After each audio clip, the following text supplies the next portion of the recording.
A couple of days ago, my husband wrote an email to the community as to what he thinks is the reason behind anti-Semitism. Our phenomenal editor, who doesn't only edit grammar, but also content occasionally, decided to put this email, his article, into ChatGPT to see what ChatGPT has to say about his argument. Now, my husband's premise for the basis of anti-Semitism, or the reason behind anti-Semitism today and always, is for one simple reason: because we were chosen, because we are the chosen people. And for this reason alone, they hate us.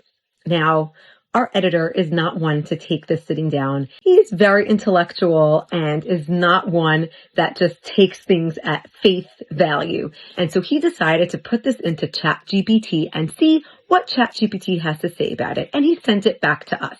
Now, needless to say, ChatGPT was a load of junk.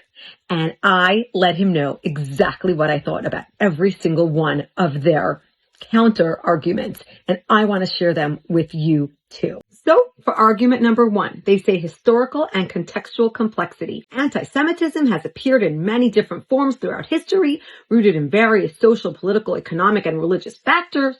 Reducing it to a single cause, like being chosen, they put in quotes, oversimplifies the complex and multifaceted nature of Jewish persecution. Precisely. Anti-Semitism has appeared in every single type of society that we have ever lived in. When we were rich, they hated us. When we were poor, they hated us. When they were religious, when they weren't religious. It doesn't matter what was going on. The excuse changed. But the victim didn't. Anti-Semitism was always there. What was the one underlying cause? They hated us because we are chosen. Number two, victim blaming. ChatGPT thinks that if we use this reasoning, this rationale, that we are hated because we are chosen, then we are victim blaming. Now they're still worried about us. Framing hatred, this is what ChatGPT says, framing hatred of Jews as something tied to a divine selection could unintentionally shift the focus to the Jews, as if their suffering is somehow a result of this chosenness. This might obscure the actual role of perpetrators and the real-world conditions that lead to discrimination, prejudice, and violence. Nonsense. That's like saying that this millionaire was killed because he was rich. Is that victim blaming? Absolutely not. The perpetrator is at fault because he let his jealousy get to him. Where did this jealousy come from? Only one thing.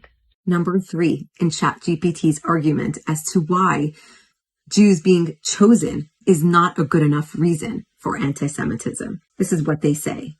Universalist ethics. Many people reject the idea of chosenness in quotations because it can be seen as exclusive or elitist. In modern egalitarian societies, such an idea may be viewed as inherently divisive, fostering resentment or misunderstanding. While the Jewish concept of being chosen is about responsibility rather than superiority, it can easily be misinterpreted. You just admitted yourself that it's about responsibility. It's about being a light unto the nations. That is what the Jewish people have been tasked with. And this is not an elitist superiority sentiment. It is a responsibility sentiment. And you just said it yourself. Since when were we worried about how people interpret things? The fact that you misinterpret that is not my problem. The facts still remain. Number four, ChatGPT says other historical groups are targeted. Jews are not the only group historically persecuted. Other groups, such as Romani people, ethnic minorities, LGBTQ plus individuals, and others, have faced hatred and persecution for reasons unrelated to being chosen. Suggesting that persecution of Jews is linked to a divine selection doesn't account for the fact that prejudice against various groups exists regardless of religious ideas. Bringing in other groups into this conversation is about the most anti-Semitic thing I've ever heard. It's like putting Islamophobia and anti-Semitism in the same sentence. Just because they hate him because he has, I don't know what, has nothing to do with the reason why they hate me. And just because other people are also hated, it doesn't throw us all into the same bag of potatoes. So, the question still remains, why the Jews always? Number 5.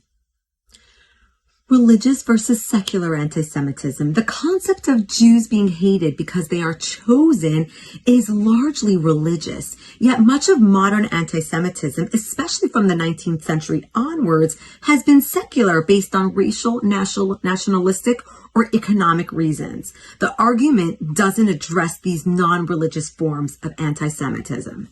ChatGPT, garbage. The majority of modern anti-Semitism stems from extremist Islamic jihadists. That's where it comes from, that have one belief, and that is that Jews must be dead. And they have successfully been spreading this on college campuses and beyond. And finally, number 6 of ChatGPT's reasons as to why the Jewish chosenness cannot be a reason for anti-Semitism. Here's what they say. Prejudicial assumptions. This explanation may implicitly feed into or reinforce anti-Semitic tropes. People who already hold negative stereotypes about Jews could interpret chosenness in a distorted way as justification for their hostility, seeing Jews as claiming superiority. Well, ChatGPT, here's what I have to say. If people already hold negative stereotypes about Jews, I'm sorry, this marriage cannot be saved. Why twist yourself into a pretzel to appease, to placate, to help in any sort of way people that already hate you?